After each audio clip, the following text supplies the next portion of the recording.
Ever wonder how a microwave heats your food so fast? No flames, no preheating like an oven.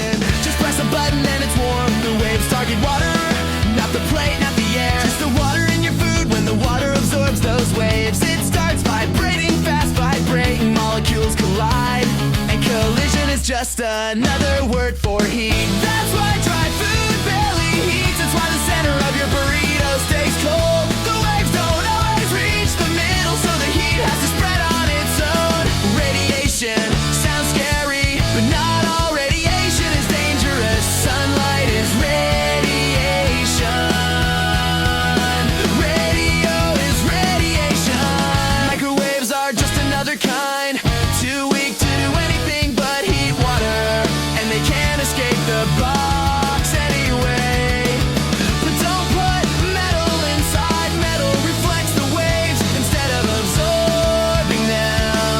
They bounce back and forth with nowhere to go, and that can spark a fire or damage the machine. So when you reheat last night's dinner, that's all that's happening inside.